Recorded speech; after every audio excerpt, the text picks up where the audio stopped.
Hello, I'm Toycat and welcome back to the second channel video, and I actually have a personal anecdote related to today's video because I was due to fly to Jordan, a safe country, on Sunday, and I mentioned this in the video, but you know what happened on Saturday night? Just before I went to bed, Jordan temporarily closed their airspace. They did this for quite a while, and the reason they would decide to do this is because of a direct attack on Israel by Iran. They launched over 300 missiles and drones directly onto Israeli territory, which is wild because two countries which had previously been at a proxy war are now at direct war. There has been direct military action between Iran and Israel, and this is a huge escalation in the region, which seems kind of absurd from the outside. These countries don't even border each other, they have hugely different goals and interests, and even though you can just point out like, well, look at this, you can see countries in red don't include Iran, and Israel is obviously a major power, and they look at Iran saying they're not going to recognize them, and it comes from something like this. Or you could say, well, if you look at the Middle East friendship chart, this is a fun thing that someone put together, you can see that, like, okay, we got Israel here, they are friends with Egypt and the United States. They have more complicated relationships with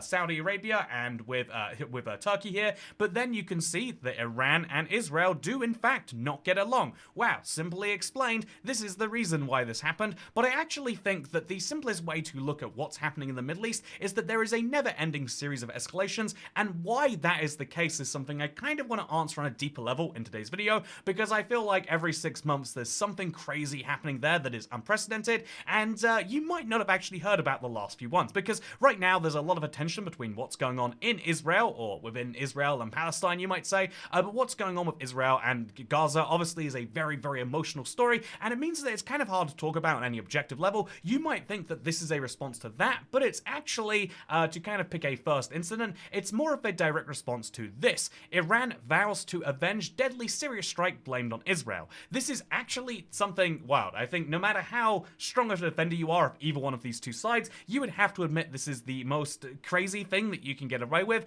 because Israel decided to bomb an Iranian consulate building in Syria's capital, Damascus. That's right. You know, like, Israel didn't decide to bomb Iran, which is fair, but they did decide to bomb a third country where Iranian military generals in large part were actually gathering, and this is inside the capital of a third country, which is a big no-no. In general, we say that, you know, consulates and we say that embassies are like sovereign territory of the country that has them. That's not actually how it works, but it's still very much not okay in most people's minds to launch attack on a third country. Obviously, Israel would justify this by saying, well, you know, Iran did this thing to us previously, but this is the start to this miniature conflict. This was a very, very big deal to Iran, who did not like that a lot of their major, you know, generals and a lot of their people died in an attack in a third country due to their disagreement with Israel. And so what did they do? Well, they said that the evil regime will be punished by the hands of our brave men. We will make them regret this crime and others like it, which is, yeah, it's pretty serious.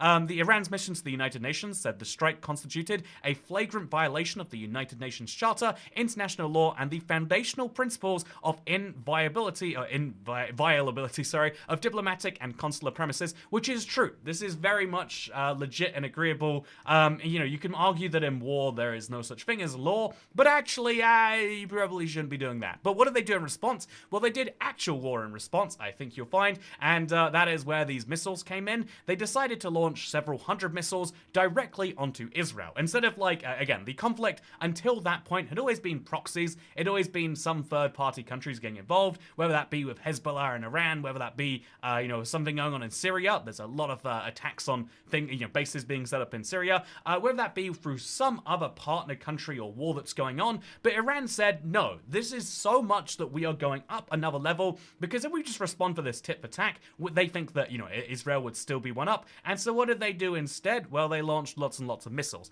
They launched drones, cruise missiles, and ballistic missiles, 300 of them. I think if you were to launch that at any normal country, you would absolutely destroy them. In fact, wait, I don't have to say I think that would happen. If you look at what's happening in Ukraine, you can know the damage that hundreds of missiles on key infrastructure could do. However, one of the interesting things that Israel has done, because of the region that it finds itself in, is they have not just an Iron Dome, but they have the David Sling, they have an arrow system to intercept long-range missiles. In other words, they shoot missiles at missiles, and even crazier is the fact that the US, the UK, and many other countries which have bases in the region also decided to get aboard and help. So the US President Joe Biden said US forces helped Israel take down nearly nearly all of the drones and missiles. And as you can see, there's also the fact that the UK Prime Minister confirmed that UK RAF Typhoon jets also shot down a number of Iranian attack drones, which, again, I feel like is kind of a partisan move in this conflict. Again, there's Iran and there's Israel, and, the US and the UK are like, oh, that's so bad when, Israel does something to Iran in Syria. But when Iran shoots directly at Israel, they go, whoa, whoa, whoa, whoa, we're stopping those. You cannot be attacking. And indeed, it's not just the US and the UK, but all of the neighboring countries to Israel, for the most part, shut down their airspace kind of precautionarily, but kind of, this is where this all comes from, kind of as a precaution, but because you don't want planes to be flying through missile territory, but also kind of as a way to help out and say, we are stopping any potential for war. If you have no airspace rights over these countries, you don't have a war between these two right here, and so that is precisely what happened, and that would be the end of the conflict. If you're looking from the outside world, you might say, oh great, so even though Israel got their attack off, and even though Iran tried to escalate, most of those missiles didn't hit. The actual numbers are kind of hard to find perfectly, but over 99% is the general range, so that's 3 missiles out of 300 actually managing to hit Israel. And although, something about a hospital being destroyed, or however you want to describe it, there were actual heavy blows being dealt somewhere. A 7-year-old girl was injured by some shrapnel. But the fact that you can say one person was injured means that instead of a whole country being devastated and tens of thousands of people dying, they actually ended up with a lower death toll from a direct attack than Iran did from their original one to begin with. And so, as a result of this, people like the UK Prime Minister, or indeed the US President, say, yeah, maybe you should just calm down. You were attacked directly for the first time ever, but could you maybe not do that? And you know what Israel said in response? Kind of basically telling the UK to go away. It's, no, we make our own decisions. You don't tell us what to do. Don't tell us to de-escalate this war. If we want to strike back, we're going to do precisely that, which I think is absolutely wild, personally. And so the only way in which the EU, as well as the US and the UK, because just to confirm, this isn't a set of sanctions that are just the US and the UK. The EU is jumping aboard too.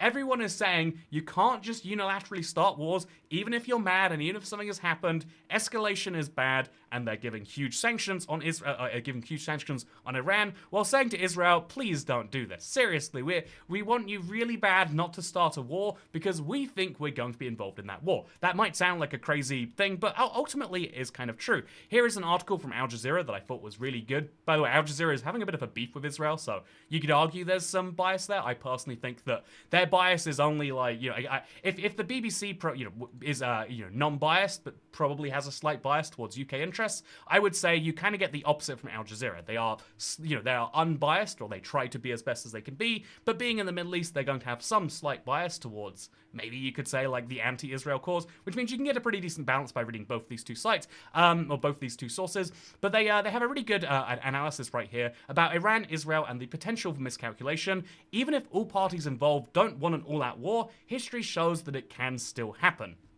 That is something which is the weirdest thing about war in general. Almost always the people, deciding on the conflict, the generals, if you will, they always do want war not to happen. War is rarely a big gain for your country. Even in the case of Russia and Ukraine, where the military size difference is hilariously large, the cost that it is having on Russia is still immense. And although it wouldn't be the case if the West wasn't defending Ukraine, the truth is that you really only want to be involved in conflicts that you can get in and get out of. You don't want long and extended conflicts. It's in no one's benefit. And so even though no country wants that, sometimes two sides have to keep showing that they are ready to fight, so much so that they go all the way to fighting. It's like, I don't know, you ever play a game of chicken where you ride a bike at someone and you get the last person to turn out loses. Sometimes you crash because you don't want to be the first one to turn out, or there's equivalents of that, but I feel like they're too inappropriate this video. But my point here is to say that that's what's happening. And so also they then mentioned that the missiles and drones fire deeper and deeper into Lebanon, Israel, but they're kind of saying that things are going more and more extreme. But the risk of war is the fact that there is a high chance that Israel will respond militarily in some capacity. The current Prime Minister is a hawkish, guy, you might have heard of him. I feel like he's an unpopular figure online, but he wants to show himself as being the man to keep Iran in its place, and wants to show, if you attack us, we attack you. This is one of the core beliefs of Israel. It is, it's something I think anyone from the region would just admit is true. Israel prides itself on saying, yeah, you attack us, we attack you 5 times as hard. They feel under threat from the entire region at all times, more or less. Even their friends in the area, kind of like friends in most cases, with Egypt and Jordan, it's like, yeah, we had to agree terms with you to deal with the war there. With Saudi Arabia and Oman, it's literally we only have ties so that we can be anti-Iran. And so you get a very sense of like Israel believes that it's in a precarious situation, and it feels like it has to do some crazy stuff. This is the reason that, the October 7th attacks led to Israel doing what it is doing in Gaza, and this is why, even though all of its allies are saying, please do not do this, they still might just do it. In fact, the US president literally says, take the win. That is a quote. It's a very fun quote you might have heard elsewhere. But yeah, it would, basically Joe Biden is eager to avoid a damaging war in an election year, which I think is just crazy that, if you want to start a war around the world, you've got to consider the US presidential election cycle. Like, well, if it's a presidential election year, if it's a popular war, then you really don't want to be starting one of those. No Russia-Ukraine's during every 4 years. But if it's going to be a Middle Eastern war, make sure that you're going to start that somewhere in the middle of 2 presidential cycles. That way you can have a president intervene. It's just, I think it's wild, personally. Anyway, my point here is to say that the interesting thing about this is that Israel wants to reestablish its dominance, its deterrence, and have the last word, and Iran doesn't want to be seen as weak or fail to respond to escalating Israeli attacks. This is the flaw between this is the flaw for more or less the entire region, which is everyone is out for their own interests. That's a normal thing about countries. But when you have a policy which is you attack us, we attack you double as bad, and then someone else has the exact same policy, you end up escalating endlessly. And Israel believes their policy only works if they always do it, and Iran basically believes the same, to a slightly lesser extent. Iran can look like they win this, but really they don't. The reason that the Joe Biden quote is, take the win, is because 99% of those missiles were shot down. There's like a casualty or two and a little bit of damage, way less so than Iran actually did. And in fact, Iran did a lot of signaling, even though it's up the ante, they basically tried to, they spent as much effort as possible making this the lowest level direct attack it could be. They warned everyone in the region, like, oh yeah, just so you know, we are going to attack Israel. Everyone was on high alert for this for a really long time because they wanted it to be very, very clear to everyone in the region that is precisely what would happen. And the point here is to say that this could escalate, this could become World War III, but more realistically, it's just going to become another proxy war that just ups and ups and ups and ups. And is there a solution to that? Well, now let's end this video of my opinions, because I think why is the Middle East in a crisis is something that can't be answered simply. If it was, there would be an easy, widely accepted solution, but the truth is that this region of the world just attracts more conflicts than any other, and the simplest way you could describe that is, well, they have resources. What is the UAE famous for? What is Saudi Arabia famous for? What is Qatar famous for? What is Iran famous for? What is Iraq famous for? What is, the whole region is built on natural resources galore, but I don't think that necessarily explains the resource war all by itself. I think there is another thing that you perhaps explain this region better. Why is the US so interested in a region that's always fighting each other? I think resources is going a little bit simplistic. I think it is a multipolar region when it comes to power. If you take basically anywhere, take North America, everyone knows that if the United States is involved in a side of a war here, it's going to go well for whoever they pick. There is a single dominant force, and this more or less applies to the world. The US is not just a regional power that is dominating their neighbors. They are the global power. There was at some point a second power, and when there are two rivaling powers, there are sometimes proxy conflicts here or there. But once you get more than 2 powers, I think that's when things go really, really wild. Some of the if you look at certain areas of the world around here, there is no clear number one. The reason the US basically picks a side and backs it is because they are willing to be like, yes, if we will give you some concessions, we'll let you have some military bases here if you let us do that. And by picking a single winner, I think the contentious choice here is that they basically pick Israel and Saudi Arabia at varying times, but by picking a single power to back, they basically can produce some amount of peace that way. By saying to Iran, yeah, don't you dare invading any of your neighbors, don't you dare doing any direct assault on any real level, or we will go crazy. Even, you know, in fact, if you deal 3 missiles worth of damage, we will sanction your economy to all hell. You know, the fact that they have basically that in place is something which in theory can bring stability, but then you stack that with the fact that, you know, sometimes Israel and Saudi Arabia don't agree with each other, sometimes all of these other countries have their own mini conflicts, and sometimes, you know, like Israel has a doctrine which is not just, oh yeah, if you attack us, we attack you double as hard, but sometimes it involves making some strikes against people preemptively on their maybe attacking them, which makes other countries want to... Anyway, the point here is to say a multipolar world is always going to be more dangerous, I think. If there is a benefit to attacking your neighbors, then a world where there is not one power is kind of dangerous. And I believe that although the US is a global power, this is the place where that power is most limited because of the disagreements. But maybe that's just my take. With that said, I do want to quickly give you an update. So I didn't go to Jordan in the end.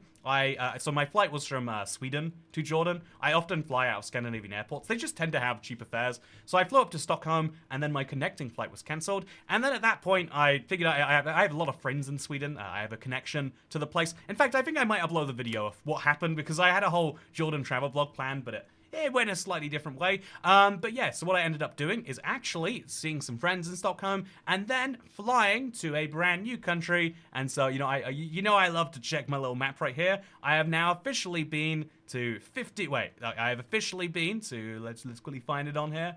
Wait, so look at the map right now. As you can see, there's a little bit of a hole that I had to correct. And so how do I correct that hole? I go to Latvia, and boom, I have now been to 51 countries. I feel like it's one of the smallest ones we've been to for a bit, but yeah, I have now been to just slightly over a quarter of the world's countries. Very cool stuff. And I'll be back to Jordan, but seriously, this is the second time I've had a trip planned to the Middle East that has been cancelled because of conflict there. I was due to go on like October the 5th or something to Israel. I was due to go very early in October. It was a very bad time. And then the same things happen with Jordan. I worry about where I go next. But with that said, I hope that you enjoyed this video. I hope you found it interesting or useful. And if you did, please do consider subscribing to HelloFresh. Seriously, I mentioned the thing about air fryers or Patreon sometimes.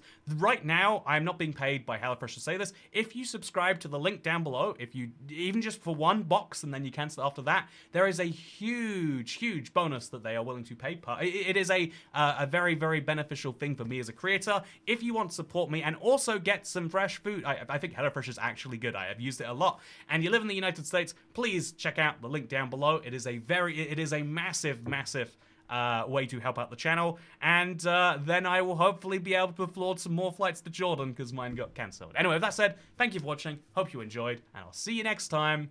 You know, actually, yeah, that's my pitch. Subscribe to HelloFresh, and then I can fly to more dangerous places around the world. It's gonna be a lot of fun. Anyway, goodbye.